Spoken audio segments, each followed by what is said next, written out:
Hello, and thank you for joining us here today for the third webinar of 2020. My name's Liam Meyer, and I'm a Senior Customer Success Manager at Green Valley International, otherwise known as GVI.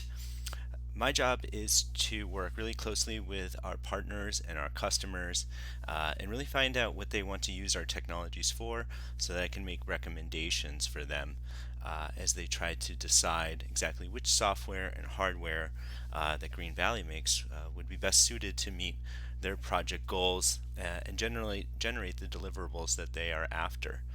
Um, this job is actually really exciting because it allows me to travel to many places and interact with people who are professionals in many different industries. It's a wonderful time to be involved in LiDAR now that things have become so miniaturized. You see here I'm standing on a platform at the high-speed rail in Kyoto in Japan, and I just have our Live Backpack DG50 on. I'm going to be kind of taking you through almost on a trip down memory lane here, and we'll kind of highlight some of the places I've been in the last couple of years, and then the data I've collected there. And I really want to dive into, the reasons why I was there, why we were collecting that data, what we were trying to provide an example of. And really, I want to tie it all back to something that makes it industry specific. There's many different industries that use LiDAR. I like to say that LiDAR is 3D data, and anybody who can leverage 2D data can most likely leverage 3D data. So there is usually a use case for LiDAR uh, in almost any industry that you can think of, whether it be from the arts, if you're looking at it as a medium to actually work with and generate content with, or if you're looking at it from an engineering perspective, where all it is a bunch of measurements. And from that, you need to draw plans, you need to plan projects, you need to do cost estimates, you actually need to design and build. So, without further ado about where we're headed, let's dive right into this. So, I pre-recorded a lot of this on my phone and on my computer to do walkthroughs before this webinar. So, we'll be doing the voiceover live, but I've kind of pre-recorded a lot of the flow of this. So, I'll be hitting the pause and play button as we go through just to kind of control the speed. You see here actually our Live Backpack DG50 unit. It's actually in the city of Genoa, Italy, and it's being worn by Yvonne Versier, who is the CEO of our French partner, reseller of Live Backpack, located in Lyon, France. Um, and Yvonne is already, he's been working with terrestrial LiDAR in his company for quite a few years. And they work a lot with surveyors, civil engineers, people who are working in city environments who need to survey busy spaces, small spaces, indoor spaces, outdoor spaces. And we went to this area kind of in the old town section of Genoa to really show the versatility of the backpack and its ability to scan both indoors and outdoors. So here's a point cloud scene taking a similar viewpoint of what you just saw in the video there, with the green dots being the trajectory, or that's the path of travel actually taken by the data collector as he moves throughout the scene. You see the software is being viewed in LiDAR 360. That's our point cloud post-processing software developed exclusively by Green Valley International. And I'm rendering it now in what's called glass mode. Really allows you to kind of see through walls in a sense while maintaining the structure. There's a light kind of highlighter greenish yellow line going throughout, and that's, remember, the trajectory or path of travel. So really minimal amount of walking was needed to capture this rich, detailed, comprehensive spatial data set. What's interesting too is that there was actually a fountain located here in kind of the city center of Geneva, and water is notoriously difficult to capture with LiDAR. However, we were so close to it, and there was air bubbles in it, and that turbulence actually allowed us to get some readings and returns off of it. So here you see that famous beautiful fountain there that's in this city center of Genoa. Excellent example of the type of data you can get from the Live Backpack.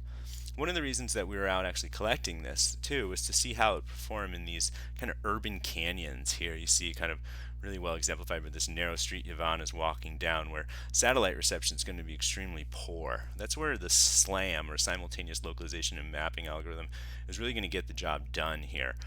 You don't need to see GNSS satellite signal to map this area, and the idea would be to essentially have survey control points that are collected throughout, and then georeferencing in a post-processing stage. But we really wanted to see what kind of detail we could collect just in a casual walk with the backpack, specifically the facades of buildings, where as I zoom in here, you see this is intensity mode, colors stretched kind of on a red to blue scale, and you're able to see just in the LiDAR, you're able to kind of read certain signs, like the name of the store, and really you can get a really good idea of the crispness of the data. Yes, there's some noise in the wrong point cloud, but when you really put on this glass view mode, you see that there's really good definition in there, which can be extracted out through different renderings or different filtering tools, all of which are going to be available to you in LiDAR 360, as well as the post-processing software, which I'll show you shortly here for the backpack, which is called LiveFuser BP. Yeah, so this is beautiful, rich data. You can imagine if you're trying to do a project here in Urban Planner, and you want to kind of impress the stakeholders or show them the context of the design environment, that something like the backpack is going to be great for you. And here I'm just measuring with the length measurement tool just to show you about how far I walked in this data collection at a normal speed. Actually didn't take very long at all to scan this. I walked about 460 meters, let's just say, half a kilometer or so, to capture this scan, all in one shot, and this is what it came out of the backpack looking like. So another application that kind of civil engineers and those working in urban environments will be interested in is the tunnels. So tunnels, once again, like these urban scapes, are going to have issues with satellite visibility, which is really the value of having a SLAM-based 3D mapping system like our Live Backpack series are all SLAM based. And what this allows you to do is when you can't see the GPS constellations or GLONASS or Beidou or Galileo or whatever the satellite is that works well in that particular region at that particular time of day, it's actually using this computer vision algorithm to stitch together all the little individual laser measurements taken by the laser scanner to produce these full point clouds. Here you see kind of a picture of a tunnel. This was the one that was being scanned by our partner Kokyo, which is located in Kyoto, Japan. Lovely city, and tons of use cases in their vicinity there for all the Green Valley products, whether it be our Li-Air series, our UAV LiDAR, our backpacks, our mobile systems. It really has engineering, natural resource management, agriculture, anything that you can think of happens in this area of Japan. So I'm going to hit play here again, and you see this is a good example of essentially a tunnel scan. So as I get into the next one here, it's actually been scanned by another partner of ours, CanDrone, which is located up in Burnaby, British Columbia, Canada. And great guys to work with, excellent team. If you're in North America, please reach out to them. But they scanned essentially this tunnel here with the DG50, and this was to kind of show stakeholders in the mining industry what they can expect. A lot of interested in the backpack and the kind of from the mining sector because of its SLAM capabilities, so it can be collecting data in these GPS or GNSS denied environments. It also is very quick to actually start seeing the data, so if you're doing blasting and you want to go into an area and see if it's safe, see if kind of get a quick idea of what you're dealing with in the situation and without exposing humans too much. The backpack's great for that. You don't have to set up targets. You simply have to kind of walk through the area very quickly, capture the data, or maybe you can even send in some sort of robotic device with the backpack on it to actually go into the super hazardous areas. So we have a lot of users in the mining industry, specifically below ground mining, who are really, really excited about what they can do with the live backpack series. So obviously things like the DG50 and the DGC50, which you see at the far right of kind of this live backpack product lineup, those are going to be you know, more well suited for outdoor use, where you actually can get that satellite reception. The DGC50 is kind of our newest addition to the live backpack lineup, and it's got a uniframe design, so it allows customers who maybe just wanted the dual sensor design similar to the D50 at first, and at some point they want to upgrade maybe and add the camera, which the C stands for, or the GNSS module to the top. It's all capable to do this with this one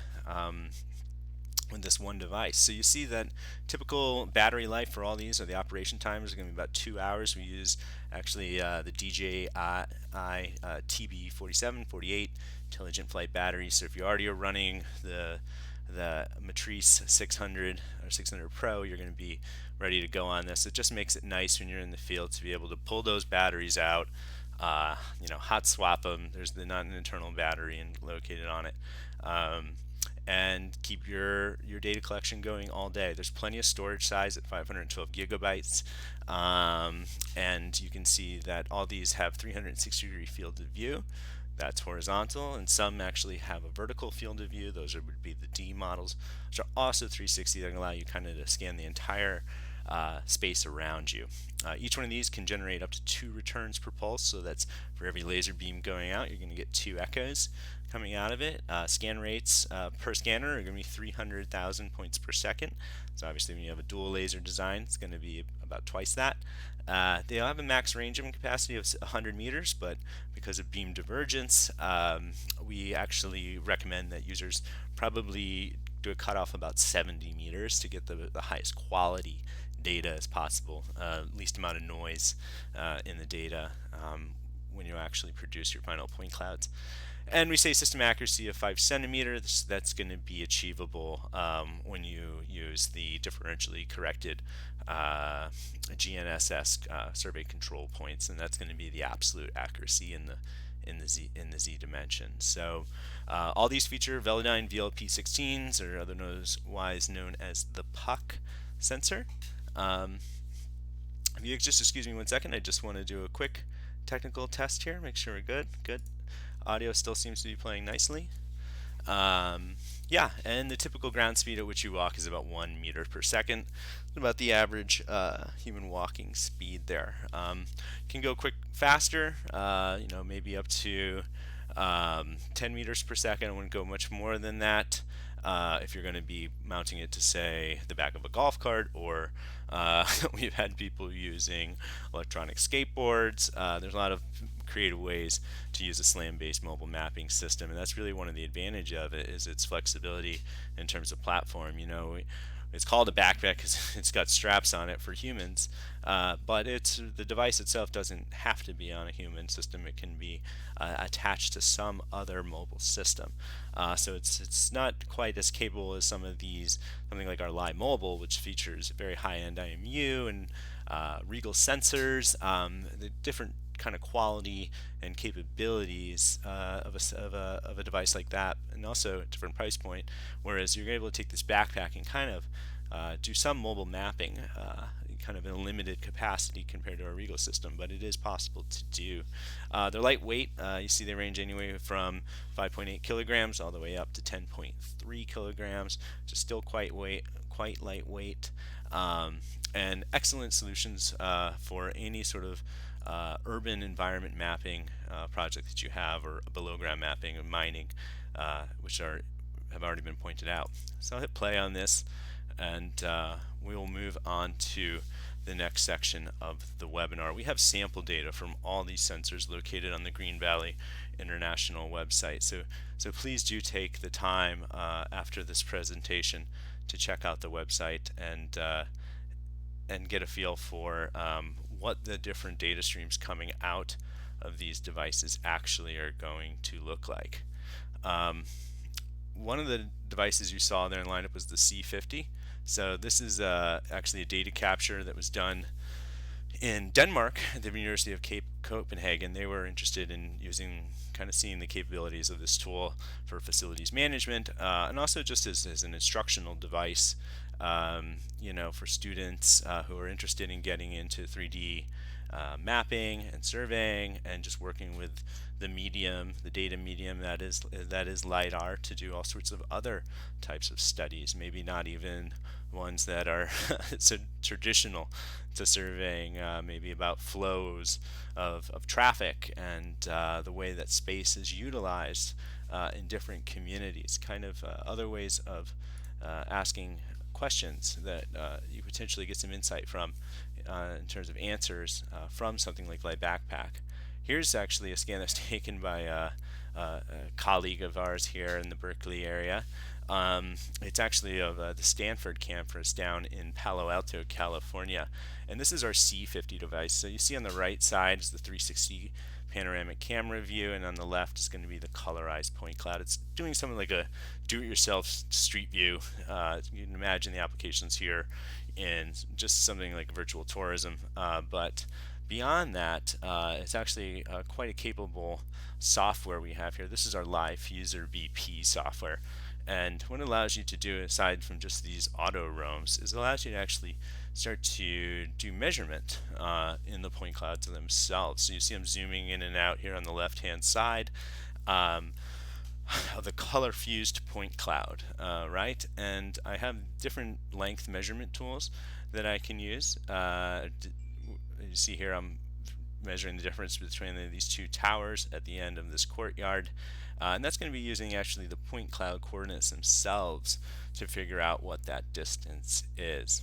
Those blue arrows are essentially little tenth second increments or 1 second increments of walking, and that's the trajectory, and that was I was traveling along, and the arrow is essentially the heading or orientation or zero of that sensor at the time. So you see here I'm actually in the panorama side of the UI right now, and what I'm trying to do is use a length measurement tool that's actually going to measure length in the depth mapped color RGB images.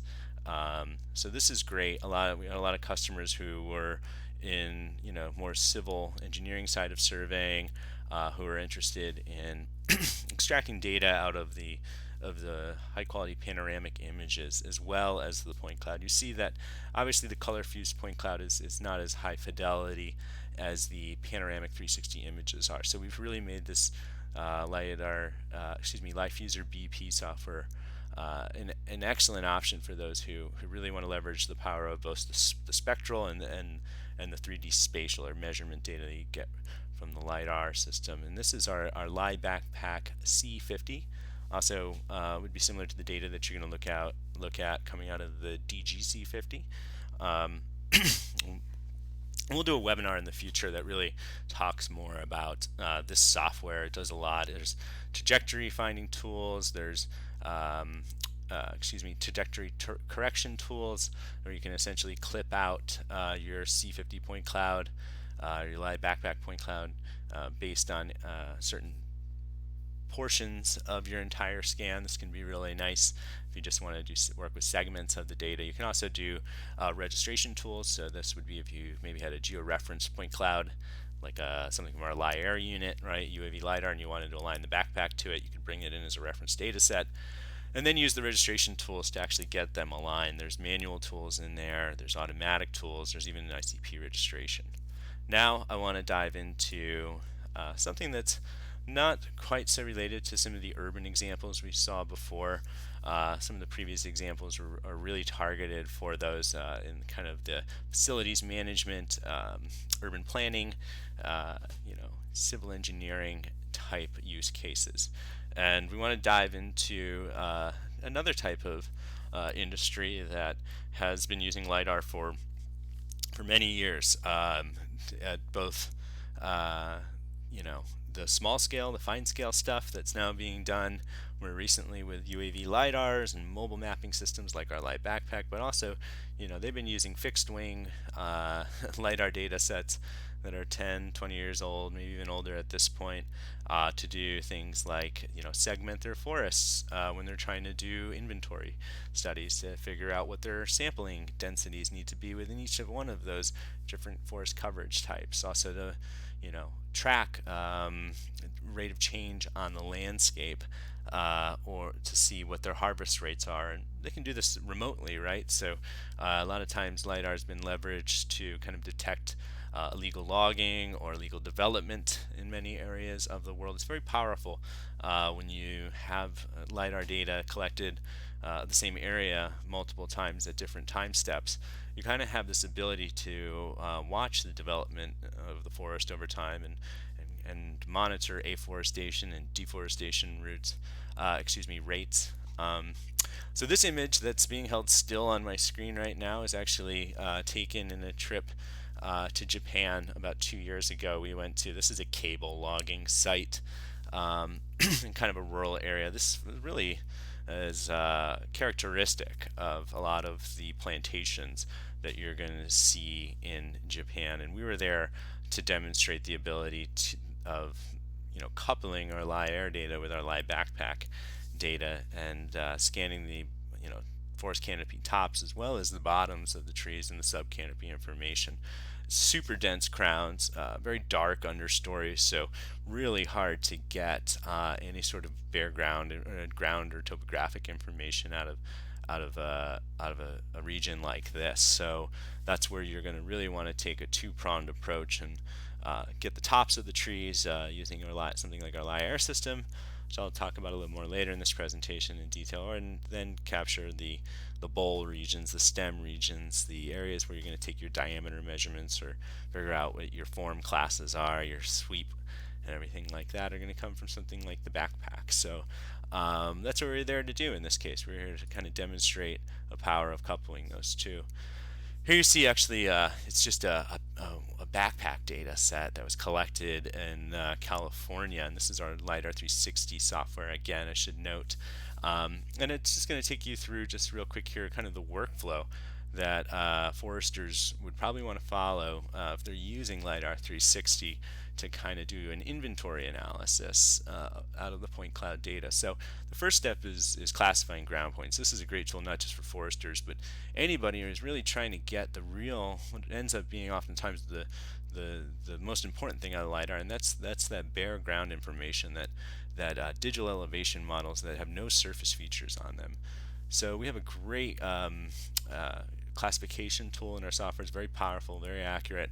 You can parameterize it to increase ground point densities in certain cases, and it's also the first step in many of the subsequent data processing procedures that we're going to do in the point cloud. So let's just go ahead and shut off the surface points now that we've classified all the ground points, and you see this is essentially what the algorithm has found. It's just found those super low points that it believes with a high degree of confidence represent bare ground points, and they're kind of illustrated here in this brown bronzy color. And these would be the primaries for quite a few different data products that you can produce in LiDAR 360 that a forester would be interested in. Remember, forests are not just about the trees, they're also about the land itself and the hydrology, building roads, so there'd be engineering in there, and it's almost like a little microcosm of almost every industry you can think of forestry.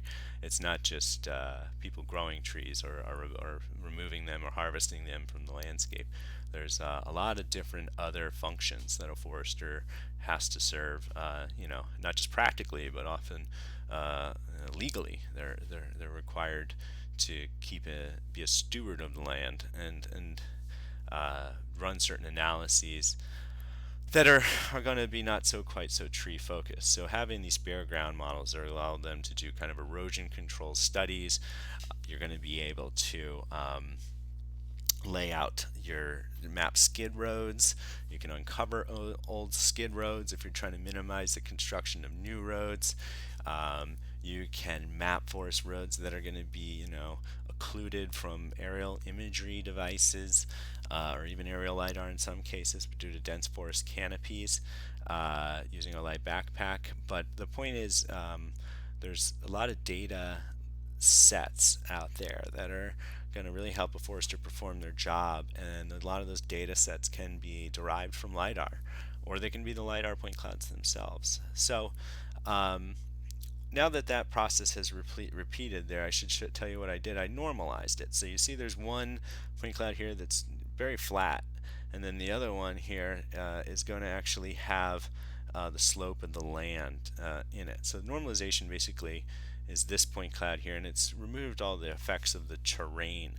And this is what we're going to now use as an input to subsequent stages of our LiDAR 360 workflow that would probably be of great interest to anybody working in forest inventory study. So you see it's being created a lie-at file. This is an attribute file where essentially the classification information is going to be stored, as well as other attributes that are going to be corresponding to that point. It's a really nice feature actually of LiDAR 360 to create this lie-at file. It almost is like a database, a relational database, for people who are very familiar with those or familiar with something like GIS. So it's very powerful. You can actually add all sorts of different extra layers of information to each point, and customize what that information is as well. So here you see we're actually visualizing all points again now on this normalized point cloud. So essentially every tree has now been brought down to the same reference elevation, which there is 0, 0, 0. And we've removed any of that hill slope effect, so we can now run tools in the TLS and ALS forest module, like this one in the TLS, which is actually a leaf area index. And this is essentially telling you what the density of the material above the ground is. And as you'd expect, the densest portions are going to be where the stems of the trees are. So here I have a split view with a crosshair in it, and as I zoom into where the stem sections are of the trees, you see they're the highest or darkest blue color. So let me load my point cloud back in here, and I just want to kind of point out another really powerful tool for the inventory forester here that they'd really move to next in the workflow. And that's going to be a tool that allows them to take this forest LiDAR data set and extract out individual tree metrics from it. So that's going to be for every one of these trees, we want to know some things like the crown diameter, their heights, their DBH or diameter of breast height, which is a very standard metric for an inventory forester to collect. Or anybody really. I mean, there's all sorts of uses for having the DBH. It correlates well with a lot of things that people are looking for, whether it be habitat value, sales value, planning value. There's a lot of reasons why DBH is an excellent metric to work with. So the first step in this is to segment the point cloud, and we're going to go ahead and we're not going to include the ground points that we already classified in this, but rather we're just going to use what are the never classified points. So those in this case are going to be the 0 code, and those are going to represent all the surface points. So right now we are just going to accept the defaults on this tool. You really want to spend time parameterizing this section of the workflow so that it works well with your data. This is kind of a little bit of an art as much as a science here, and it's going to vary whether you're in California. This is a mixed conifer forest, so this is what it looks like in like the Sierra Nevada, maybe 5,000 feet up, 4,000 feet up. Above sea level, but coast redwood trees, oak forest on the east coast of the United States, these are going to have different kind of parameterization values of the segmentation tool that are going to really produce better results for you. However, it's really nice that this is so automated at this point. We have other tools in the software and that you essentially add start points for it to do the segmentation, and now you see it's completed running.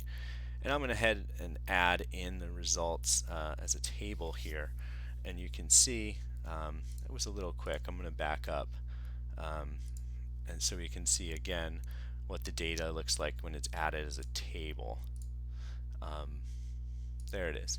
So essentially for each one of these different colored objects, there's more objects in this list than there are colors, but you're going to be able to extract out essentially what the tree's X and Y location are.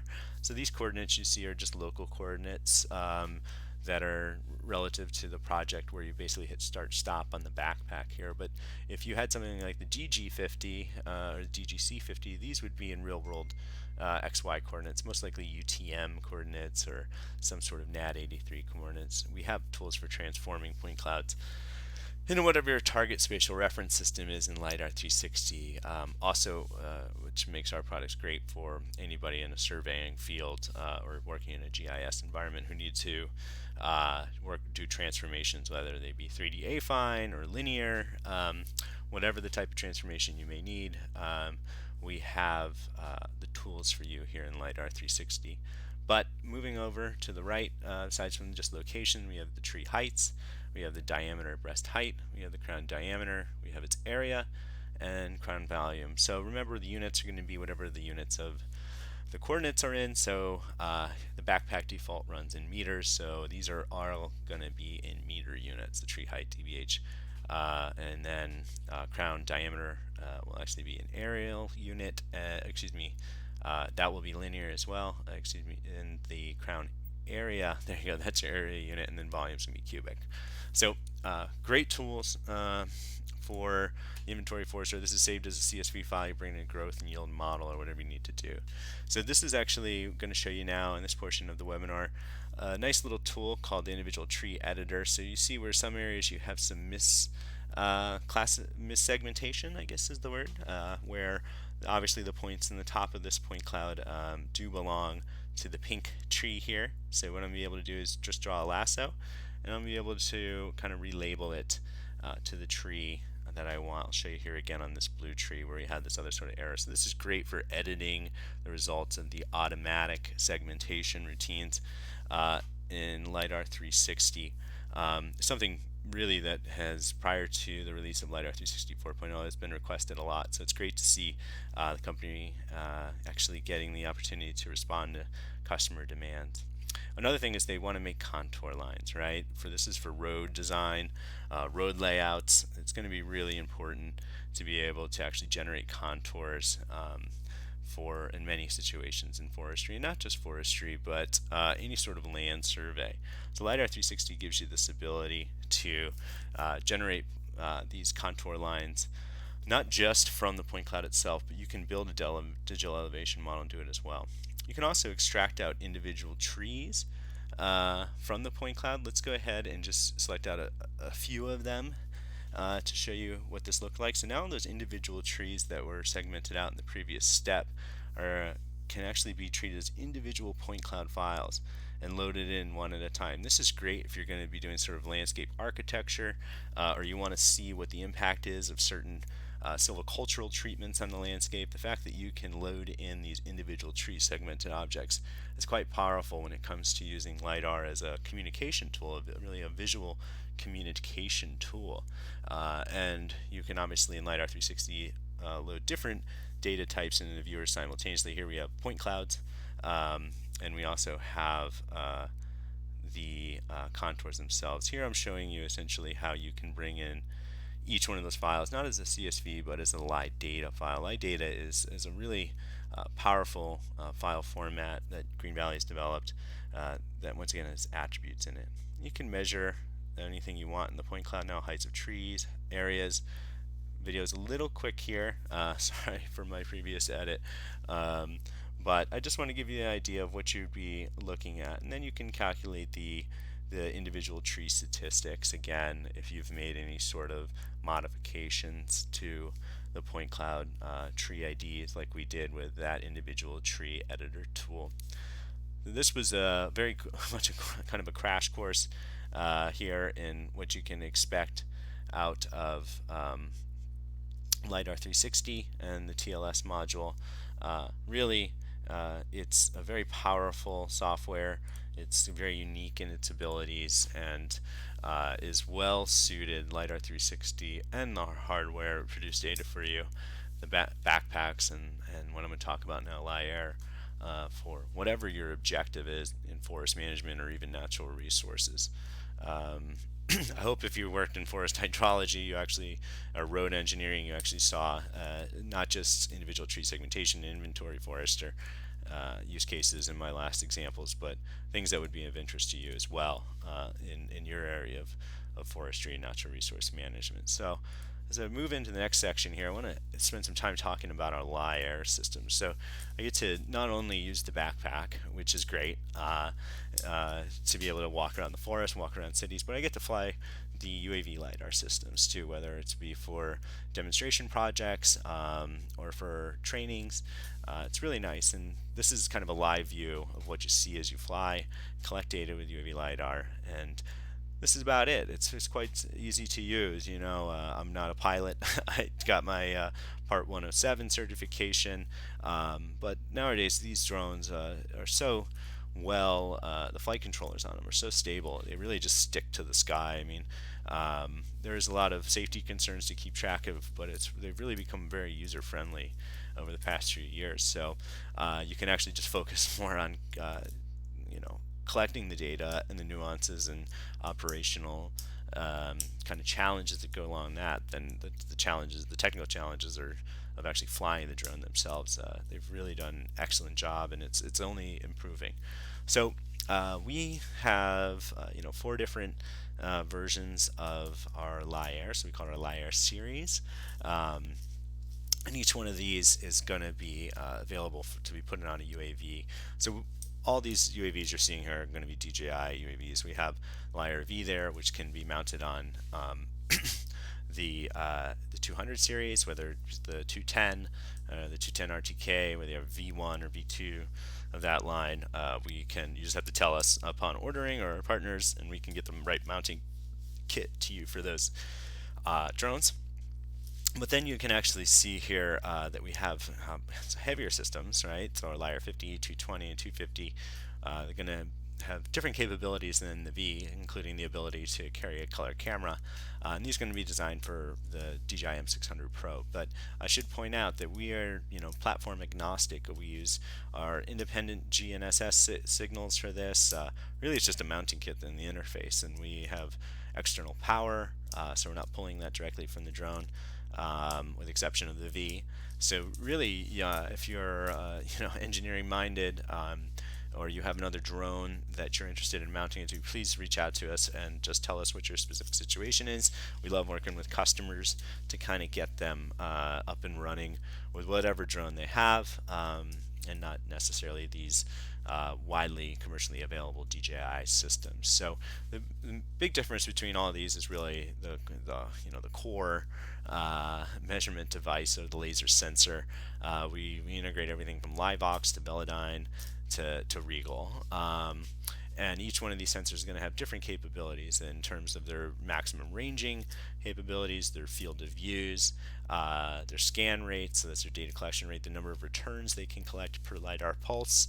They're also going to have different pose systems or nav systems. A lot of times people ask us about the IMU, and this is really, an IMU is only part of the equation for what a LiDAR system is. It's really a pose system, which is going to be the combination of your GNSS or your GPS receiver and antennas, as well as the IMU that's on board, so you can get estimates of attitude that include yaw, pitch, and roll, as well as a good idea of the heading or the azimuth of the device throughout the entire data capture process.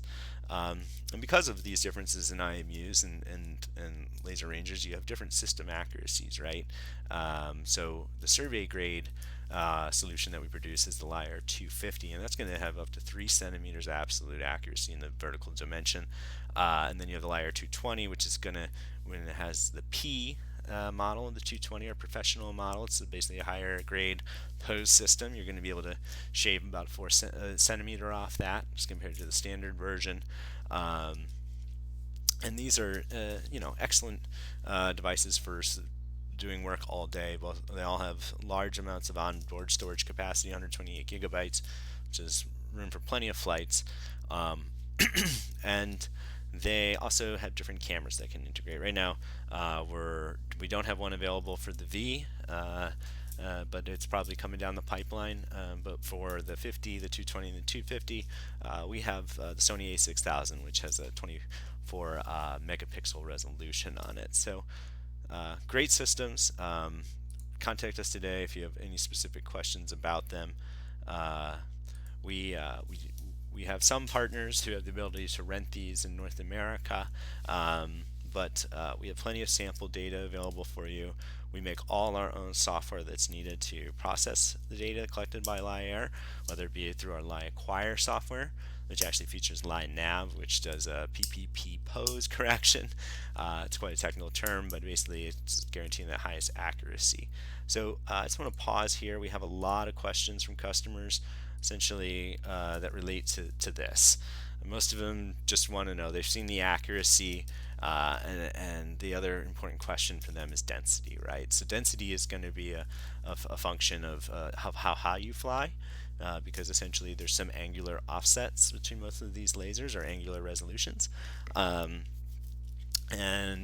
also the field of view of which you're viewing. So one of the, say, 220 systems, or the LiAir 250 with the Regal, that's going to have 360-degree scanning capabilities, right? But as you move out from nadir, that's center lined, line directly underneath your drone during data collection, that footprint of those lasers as they hit the ground are going to become more and more elliptical or long, or their eccentricity is going to increase, if you want to describe the actual ellipse itself.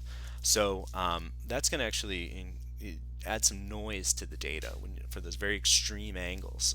So we usually trim those down, and what you're seeing here is we usually do about 40 degrees from both sides of nadir. So that's a field of view about 80 for any of our 360-degree scanning devices, when the objective is to scan, objects that are directly underneath you.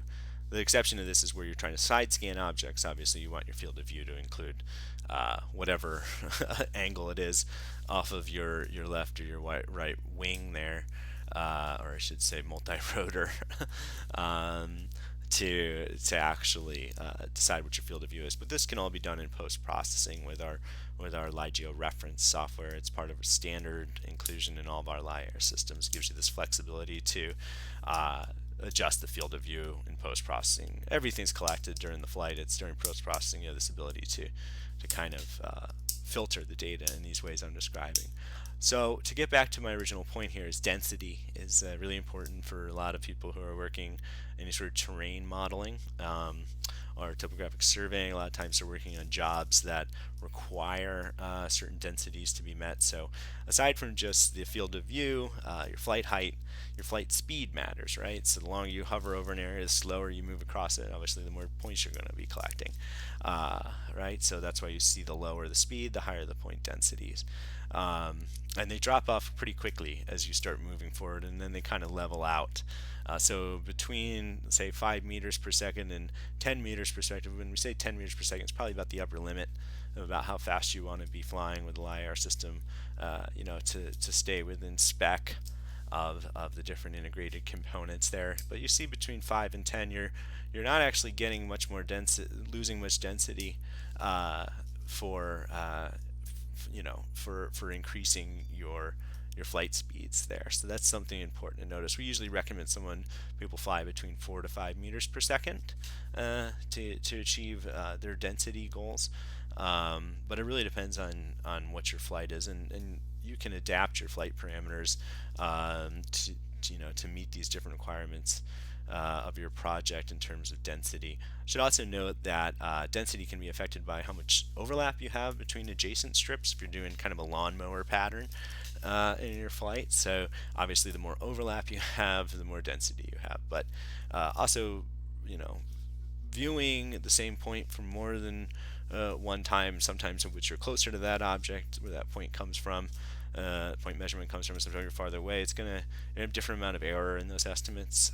So you actually want to kind of minimize. There's a sort of an optimization here, right? It's viewing the object, same object, as few as number of times as possible, while viewing as much of the area as possible, right? So we say it's nice to have about 50% overlap between flight lines.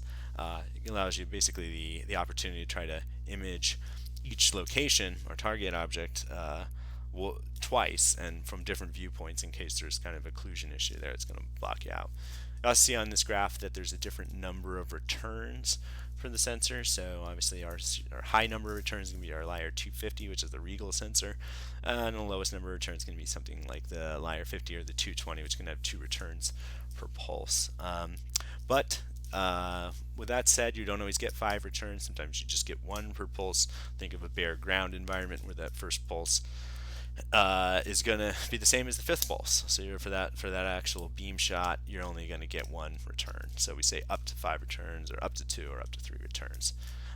So it's great. You guys have these graphs. We can make these available to you. Please reach out to us or any of our distributors if you want to stare at these longer or talk about how this actually affects your flight planning, your operations, and how it can actually help you decide which system is best for you to use of all the Lyre, all those included in the Lyre series.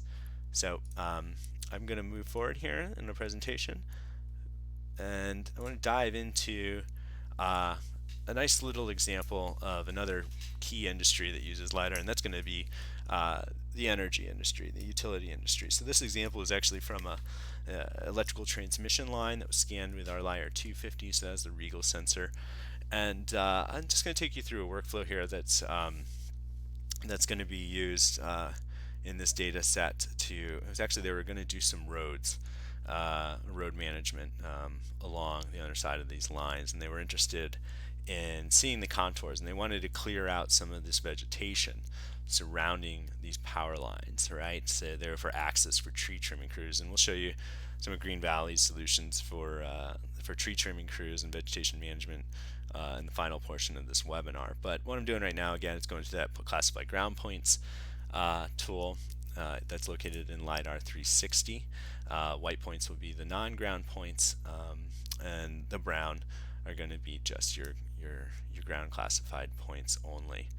So you see where the data holes are. The black spots are actually building footprints. So if you're an urban working in an urban landscape and building footprints, or you're doing some modeling where those surface features are important, it's really nice actually to have kind of this ability to you can think of ways you could do some kind of convex hulls or some interesting kind of algebra, 3D algebra, to actually vectorize what the building footprints are. But here I want to show you essentially how you're going to work the contour tool again, and then extract it out to something like a CAD environment. Just a lot of our engineers want to work with it. This project was something they needed. So right now I'm just trying to figure out what my total height difference is. So I use this measurement tool in LiDAR 360, and I've got my parameter setting for that. So that now when I head up to the terrain module and I launch the point cloud to contour tool, I essentially know what to set the spacings of my minor and my basic and my major lines to be here. They might be already predefined in your project where they need to be, but obviously you want to have some lines show up. So I just want to make sure, especially if you have very small relief changes in your local area, that you set your minor, basics, and majors so you have some contours show up when you're using this tool. So I'm just going to set it down here to change the minor to 0.5, the basic to 1, and the major to 5. Also, I want to keep my smoothing where it is. This basically remove some of the jagged portions, and I'm going to export this is a DXF file. Once I click OK, this tool is going to run. It's going to generate the file, and then I'm going to open up AutoCAD Civil3d here.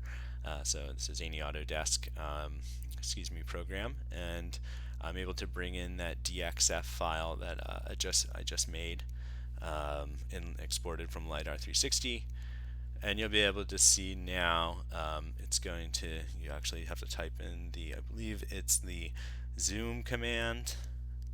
Yes, it's zoom, and then you just specify the extent, the E, and hit enter, and now you have that actual contour object that's been created. You see these signs of the road in the middle, and that's a good example of how you can work with the LiDAR 360 outputs in AutoCAD. So We already got a little ahead of ourselves here. So the next portion of this kind of webinar, just I wanted to talk to you about kind of some of the geotechnical solutions that we have available for customers who want to work with LiDAR data and use LiDAR 360. So in version 4.0, we released these excellent change detection tools. And this is an example actually of an earthworks project that was done. And I'll replay that again. Excuse my rewind. And you can see that at each of these time steps there's been earthworks, and they're actually pushing the material from this hole down the hill into these flatlands here. And what we can do now in LiDAR 360 is take that data set and calculate essentially what the change was, or what the volume it was in it. So here you see these are some of the outputs that you would expect out of LiDAR 360. So essentially I've run a deviation analysis here, and then it's attributed the output points. We had two different data sets, right? So there was a reference data set, and then there was one captured later in time. And what we wanted to figure out is, well how much is the Earth actually changed between these two data sets? And you can see a few things happened when we just look for areas that change by more than 1 meter. That's the minimum value I've set here, and the max value is already set to 22.9. I should note that these are absolutes, right? So that's why you see even in areas where its material has been moved downhill, they're going to be in this bluish purple color that's the addition of material, whereas at the top where that material is excavated from, that's also going to have that purple color, but that's going to be more of a negative, you could think of, or loss of material from that area. And you also see actually there were some buildings built in this meantime too, which looks like the corner of one here almost became victim of this earthworks project. So just click play on this and take you into kind of the next slide. And this is actually what another tool does in the terrain module of LiDAR 360 version 4.0. And this is actually going to show you where your areas of red are going to be areas where there was the accumulation of basically height. You can think of in this local area that the height increased, so you can clearly see where the buildings have been erected, and also where this earthworks project has removed things from in green and then moved it downhill. Other interesting things to note are these are little trees that are out in the flats, and the greens would basically mean these trees were cut down, and there was also some growth that occurred here as well between these two different data sets, right? So we basically have the initial state or the reference state, and then we have a later state that was compared to figure out what this change was. This is great for people who want to study landslides. They want to monitor growth of forests. Maybe you're looking at traffic patterns or parking patterns in a city landscape, and you want to see between every hour increment how cars are coming and going from different parking spots or parking lots. I really could sit here all day and just ramble off all the ways in which you'd want to detect change. Great one for this too. Remember, LiDAR 360 doesn't just have to use LiDAR from our LiDAR backpack systems, but can be used from some sort of fixed wing system, maybe even the Getty system, the new LiDAR satellites that NASA's putting out, and you're going to be able to do things like track change, like over time of afforestation and deforestation in the Amazon. It's great if you can get your hands on that data. So super powerful tools for change detection here. It's really exciting to see them in 4.0, and once again, this is something our customers have really been asking for quite a while now. So move forward here. We're getting towards the end of our webinar. Thank you so much for those who are still with us here. And I want to just give you kind of a shot of what we're doing in this vegetation management space along power line corridors. So this is a product that's really been developed with close connections with those who manage kind of the integrity, the safety, the reliability of the electrical grid in Asia. So the idea was, what can we do with this LiDAR information we've collected? How much value can we actually extract out of that? And then every opportunity we see to extract value out of LiDAR, we've essentially built tools to do just those sorts of analyses or data processing routines in LiDAR 360, in our standalone software, Powerline. So I'll go ahead and hit play on this, and it's a really nice video that will basically show you what you're looking at here. So you have, usually with power line inspection, you have both point clouds and high resolution images, right? So what power line does is it first has these really advanced classification tools. They're going to be machine learning based, so you're going to have a training data set, and that training data set is going to be a point cloud that has points labeled in it, whatever classifications you're most interested in. Here you see we have things like drainage, insulators, shield wire, scissor crossings, conductors, rivers, roads, and other sorts of customizable classes that you want in your point cloud. And once the point cloud is essentially classified, you're able to then do all sorts of analyses. And probably the most interesting one for a lot of people are going to be, you know, the ability to detect, danger points or clearance zone violations along long stretches of the power line. So what they're showing you here is the real-time working condition analysis, which is actually going to show you, and that's a little quick there. I just want to walk you through these outputs. So after it's been classified, you do the real-time condition analysis, and here it's showing you that you have a danger point detection here on the left, 5.65 meters, which is too close by this kilovolt, whatever the 2 kilovolt weighting is for this wire.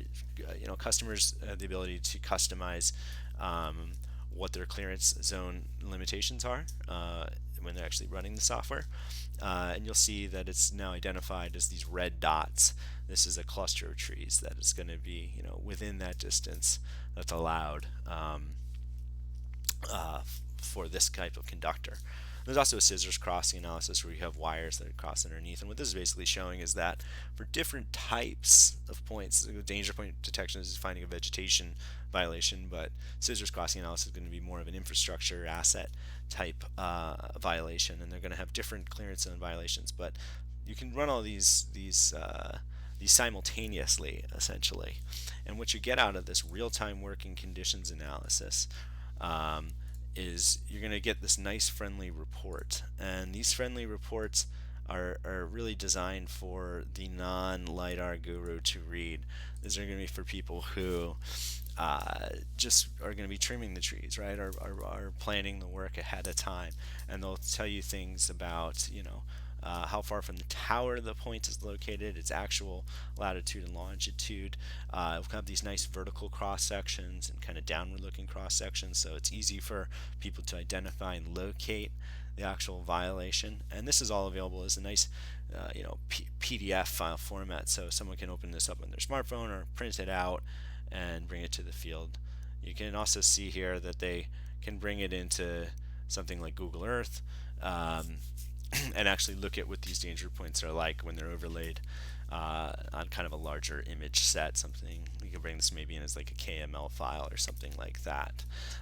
So super easy to use, super easy to understand, and that's really what it's about.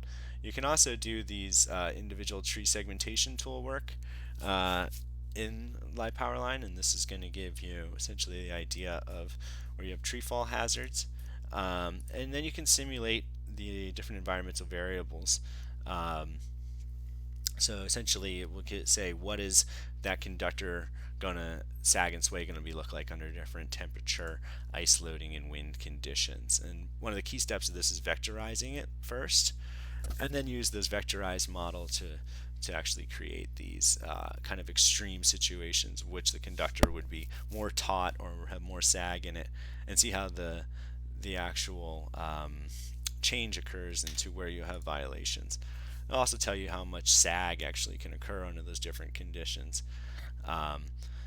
And we'll tell you if your towers, since you vectorize them, what their inclinations are, if they're tipping. And this is a very interesting tool I want to pause on for a second here. So this is an example of, deriving more value out of your LiDAR data. So a lot of times when you're doing a detailed electrical transmission tower inspection, you have a pilot who has to fly to all these different locations, to take pictures of insulators from different directions or get up close on things. And what LiPowerline lets you do is essentially pre-plan those flight routes based on the 3D information in the LiDAR data. So not only can you say get in at this elevation direction, but orientate yourself as such that when you take that image, it's going to be focused on or kind of centered on the actual infrastructure component that we're really interested in observing. So this is a great kind of data product that's really for a pilot or UAV pilot operators working in kind of the service industry, working with electrical utility or maybe any asset, could be oil, gas pipelines. This is really kind of a powerful tool in live power line, and something that our customers have been asking for. And that's it. Live power line is really about making electricity more safe and reliable. So that's all we have here for this webinar today. Thank you very much for joining us.